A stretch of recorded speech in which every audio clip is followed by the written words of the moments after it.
Baik, selamat datang kembali teman-teman. Pada kesempatan kali ini saya akan membahas analisa saham untuk periode minggu ini tanggal 7 November sampai dengan 11 November 2022. Seperti biasanya untuk satu video saya akan bahas 6 saham. Ada beberapa video yang sudah saya bahas, linknya ada di video deskripsi di bawah ini ya. Jadi Anda bisa cek untuk yang lainnya. Saya mulai dahulu untuk yang pertama. Sebelum saya bahas ke materinya, saya akan umumkan event untuk hari Sabtu ini ya, tanggal 12 November 2022. Jadi akan ada edukasi mengenai bagaimana menjadi investor saham atau trader saham yang jauh lebih baik ya, seperti itu ya. Jadi akan saya berikan edukasi gimana pendapat pakar-pakar untuk memperbaiki istilahnya itu baik dari sisi psikologi maupun dari sisi analisa ya, untuk menjadi investor atau trader saham yang jauh lebih baik ya, seperti itu ya. Jadi Anda bisa ikut Zoom-nya, pendaftarannya linknya ada di video deskripsi di bawah ini ya. Jadi silakan mendaftar. Kuotanya sekitar 100 orang ya, seperti itu ya. Memang sudah sekitar 80-an ya, seperti itu ya, sudah join ya. Jadi masih ada kesempatan, kalau mau join silakan. Tapi kalau lebih dari 100 orang mungkin saya akan usahakan untuk increase kuotanya ya, seperti itu ya. Jangan lupa untuk sign up yang berminat. Yang penting saya akan berusaha untuk memberikan edukasi yang terbaik agar Anda menjadi investor ataupun trader saham yang jauh lebih baik ya. Kurang lebih seperti itu. Ya, langsung masuk ke materi. Yang pertama saya bahas adalah untuk saham Antam ya. Jadi Antam terakhir dia naik tinggi. Apakah ada hubungannya dengan emas ya, yang juga naik ya, seperti itu ya. Jadi kalau kita perhatikan sini, saya fokusnya di pergerakan harga sahamnya dan juga trennya. Kalau kita perhatikan, memang sebelumnya saya sudah sebutkan Antam itu kalau dia masih di bawahnya 2020 itu resikonya lebih besar daripada rewardnya. Karena kalau kita perhatikan mundur ke belakang ya, selama dia masih berada di bawahnya 2020, dia masih akan cenderungan lesu di bawah. Ya dia bisa aja rebound ya, tapi yang paling bagus itu kalau dia sudah berhasil naik ke atas 2020, powernya dia lumayan kuat, paling nggak 10% bisa sampai 2200-an ya, 2250 di sini ya.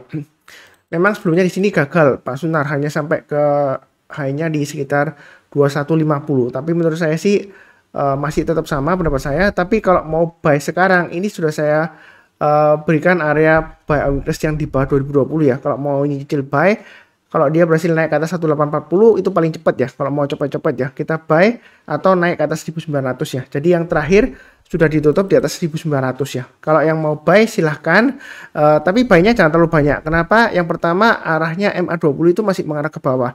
Walaupun ini cenderung melandai, harganya sudah ditutup di atasnya, jadi belinya bertahap aja. Kalau dia naik lagi ke atas 2020, kita boleh tambah lagi atau average up ya. Target price berikutnya dia akan menguji 2100, 2170 dan 2250 ya. Jadi belinya bertahap aja, kalau naik kita tambah lagi atau average up ya. Tapi kalau turun jangan di average down. Misalnya kalau Anda mau, wah Pak Sunar saya mau belinya mau all in sekarang, boleh nggak? Boleh aja.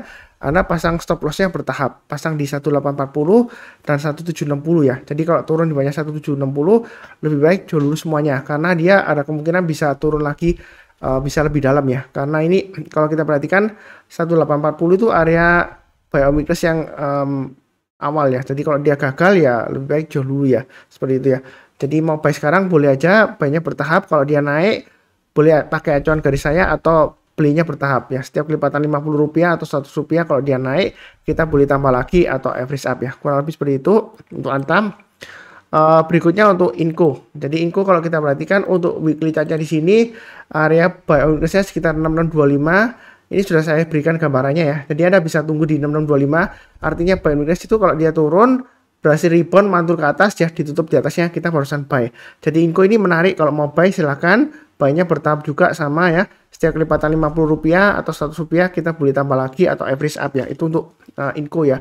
Jadi sejauh ini dia masih ada peluang untuk breakout lagi naik ke atas 7100 ada ya. Jadi buy-nya bertahap aja, masih menarik. Ini weekly-nya untuk support resistennya. Kemudian dari daily-nya ini sudah saya gambarkan juga area buy weakness-nya 6500 ya. Jadi kalau koreksi di bawahnya berhasil rebound mantul ke atas, kita boleh buy. Memang sebelumnya kalau kita perhatikan dia masih sideways ya. Range-nya sekitar 6500 sampai dengan 7100 ya, kurang lebih yang saya gambarkan di sini ya. Jadi sekarang kurang lebih memang di tengah-tengahnya. Anda mau buy sekarang boleh, atau kalau misalnya tunggu lagi buy on weakness ya tunggu aja di 6.500 atau 5.900 ya. Jadi kalau koreksi lagi rebound mantul ke atas, di sana sebenarnya kita untuk buy-nya bertahap aja. Ini masih ada peluang untuk naik lagi ke atas 7.100 ada ya. Jadi target berikutnya di 7.800 dan 8.275 itu untuk Inco. Memang sejauh ini kelihatannya masih lesu ini Pak Sunar.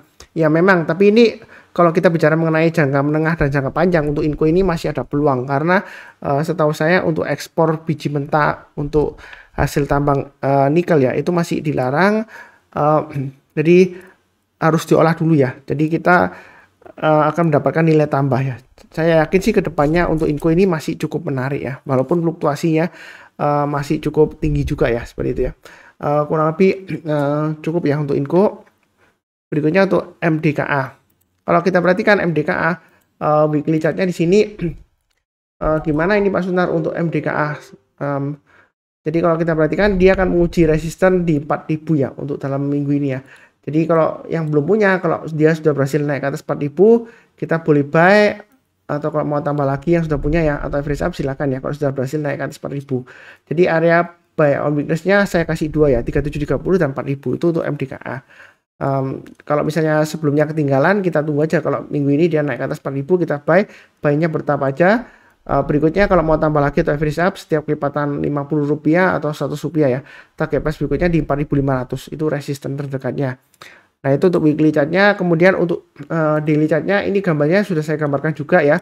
Memang sedikit berbeda ya antara weekly dan daily chartnya ya garis-garisnya, tapi jangan bingung. Nah di sini saya kasih support psikologisnya di 3770. Artinya kalau dia gagal bertahan di atas 3770, yang sudah punya lebih baik jual dulu. Nah ternyata rebound Pak Sunar ya. Kalau rebound kita buyback ya.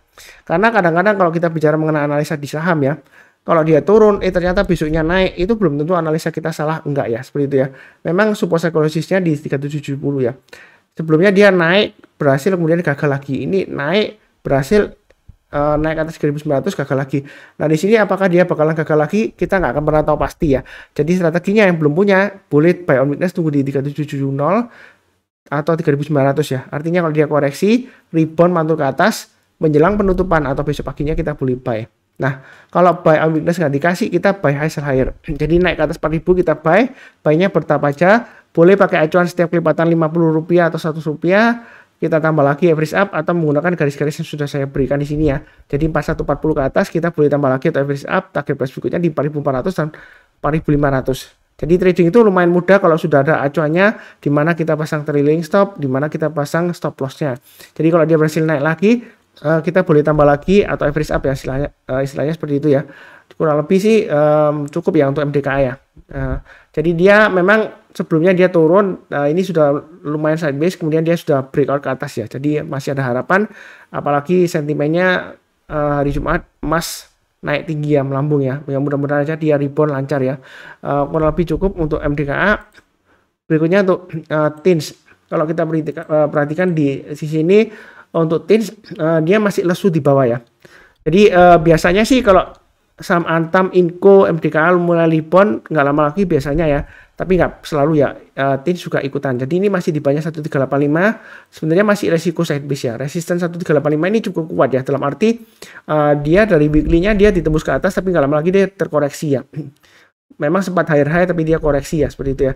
Nah ini kalau dia tembus lagi ke atas 1385, apakah boleh buy? Boleh ya. Jadi kalau mau buy, tunggu naik ke atas 1385 kita buy. Buy-nya bertahap aja. Boleh pakai acuan setiap kelipatan Rp50 atau Rp100 kita tambah lagi atau average up.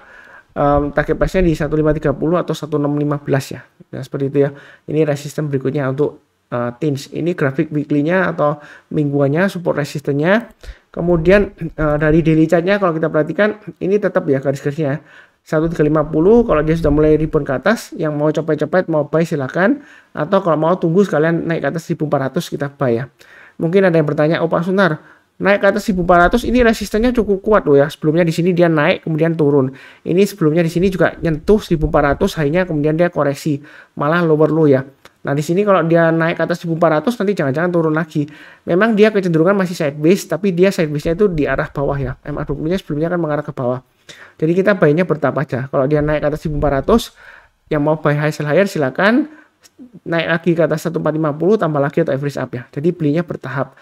sesuai dengan garis-garis yang saya berikan. Ini masih cukup menarik. Mau buy on weekly sekarang boleh aja. Pakai stop lossnya di 1325, maksimum stop lossnya di 1270. Itu maksimum ya. Jadi kalau yang mau hold agak lama ya 1270. Selama di atas 1270 dia masih ada harapan. Tapi menurut saya sih lebih baik stop loss terdekatnya di 1325 aja ya. Kalau 1270 mungkin terlalu jauh ya dengan harga sekarang. Kurang lebih cukup ya untuk TINS. Oke, berikutnya untuk UNTR, kalau kita perhatikan dari weekly-nya, dia minggu lalu grafiknya dia lower high, lower low, dan juga lower close ya. Kalau mau buy UNTS, sebenarnya sih lebih baik tunggu aja kalau dia sudah berhasil naik lagi ke atas 31875 ya. Tetap sama acuan garis-garisnya. Sekarang kalau buy masih cenderung testing 31.000 ya. Memang dia sudah berhasil naik ke atas 31.000, area buy on weakness yang sudah saya sebutkan di sini ya. Lebih baik tunggu aja naik ke atas 31875 lah ya. Tapi kalau Anda mau buy sekarang boleh aja, acuan stop loss-nya pakai dua level di 31.000 dan 31.50. Jadi bertahap aja jualnya kalau dia misalnya gagal ya. Tapi kalau dia berhasil naik lagi ke atas 31875, mau tambah lagi atau yang belum punya kalau mau buy high sell higher silakan ya, seperti itu ya. Jadi dia naik ini di sini high-nya untuk minggu lalu di 32750 ya. Jadi naik ke atas 32750 tambah lagi atau average up boleh. Target price berikutnya dia akan menguji 35.000 dan 37450. Itu untuk UNTR. Nah, kalau kita perhatikan dari daily chart-nya, area buy on weakness ini saya sebutkan di 31875 dan 33375 ya. Yang paling dekat di 31875. Jadi ini kan masih di bawahnya. Kalau buy sekarang, walaupun ini dua candle sudah hijau ya, sudah mulai kelihatan pivotnya di sini ya, tapi ini masih resiko. Jadi belinya tunggu aja dia naik ke atas 31875, ya kurang lebih memotong di MA20-nya ya, seperti itu ya.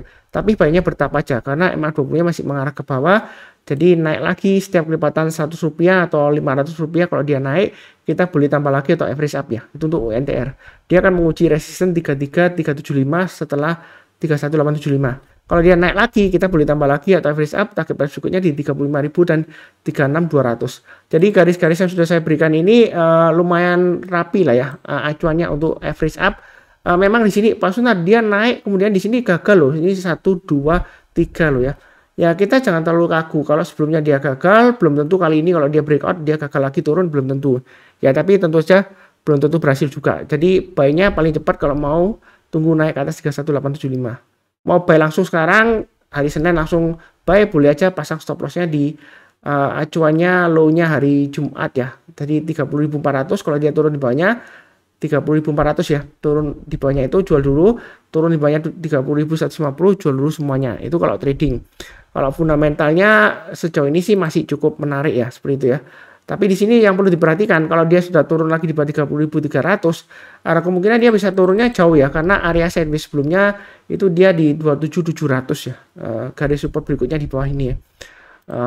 Kurang lebih sih seperti itu ya untuk UNTR, cukup ya. Oke, berikutnya untuk Medco. Medco ini dalam minggu ini dia akan berusaha untuk breakout ya. Kalau kita gambarkan di sini, ini saya sudah gambarkan 1.200 ya. Dia akan berusaha untuk breakout minggu ini ya. Kalau dia berhasil breakout ke atas 1.200, maka target price berikutnya adalah 1.400 ya. Anda boleh buy kalau dia berhasil breakout ke atas 1.200, buy-nya bertahap aja, setiap kelipatan 50 rupiah atau 100 rupiah, kalau dia naik kita tambah lagi atau average up. Tapi kalau dia turun ya kita jangan average down, pasang trailing stop-nya atau stop loss-nya. Nah, kalau yang nggak berani buy on breakout, kita tunggu aja area buy on weakness-nya yang terdekat di 1.100 atau yang agak bawah di 1.000 ya. Buy on weakness itu artinya kalau dia koreksi seperti ini ya, koreksi di bawah 1.100, kemudian dia berhasil rebound mantul ke atas, di sanalah kesempatan kita untuk buy. Jadi ada dua area ya.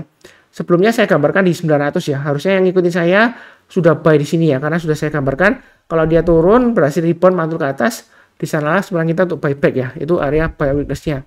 Jadi ini garis-garisnya untuk support resistennya untuk weekly-nya atau mingguannya. Nah, untuk daily chart-nya ini masih cukup strong ya, karena MA20-nya masih mengarah ke atas, harganya masih di atasnya MA20-nya. Jadi kalau mau buy boleh aja breakout ke atas 1.200 buy ya. Naik ke atas 1.300 tambah lagi, target price berikutnya ini masih bisa naik sampai 1.400 paling enggak ya, take point terdekatnya. Kalau naik lagi berikutnya setiap kelipatan 100 rupiah aja ya. Ya seperti itu ya. Jadi ini saya tarik garis-garisnya, mudahnya setiap kelipatan 100 rupiah aja. Yang misalnya mau tunggu buy weakness ya tunggu aja di 1000 atau 920 ya di sini ya. Atau biasanya pakai acuan MA20-nya. Jadi ketika dia memotong MA20-nya dari atas ke bawah, ketika dia sudah berhasil rebound mantul lagi ke atas ya, di sana sebenarnya kita tuh buy. Selama MA20-nya tidak mengarah ke bawah. Ya kadang-kadang memang datar seperti ini ya. Tapi dia berhasil naik ya kita boleh buy. Ya memang di sini sideways-nya lama ya seperti itu ya. Tapi kalau ikutin garis saya selama dia masih bertahan di atas 920 dia masih cukup menarik karena ini sebelumnya garis buy saya gambarkan di 920 dan 835. Jadi yang ngikutin saya dari awal harusnya sudah buy ya. Buy-nya bertahap aja naik ke atas 1000 tambah lagi, naik ke atas 1100 tambah lagi. Jadi lumayan ya cuannya ya seperti itu ya. Jadi yang sering ngikutin channel saya lumayan cukup mudah ya. Karena saya fokusnya kepada trennya yang pertama, kemudian support resistennya, dan kecenderungan support resisten garis-garisnya ini nggak saya rubah-rubah. Jadi supaya nggak bingung. Karena trading itu yang penting adalah konsistensi ya. Jadi kita harus konsisten nentuin aja trading range-nya di mana, itu kita harus tahu. Jadi kalau garis-garisnya dirubah-rubah terus nanti bingung ya. Kecuali kalau ada aksi korporasi right issue atau stock split ya itu harus dirubah. Kalau rasio right issue-nya terlalu besar biasanya pergerakan harganya berbeda lagi ya, jadi harus dirubah. Tapi kalau nggak ada perubahan right issue atau stock split biasanya garisnya tetap sama. Yang berubah adalah harganya naik turun menembus garisnya ya seperti itu ya. Jadi kurang lebih cukup ya. Jangan lupa untuk nonton video yang lainnya. Ada beberapa video ya untuk minggu ini. Untuk periode tanggal 7 November sampai dengan 11 November 2022. Linknya ada di video deskripsi di bawah ini. Seperti biasanya saya doakan selalu semuanya selalu sehat, damai, dan sejahtera selalu. Amin, terima kasih banyak, tetap semangat.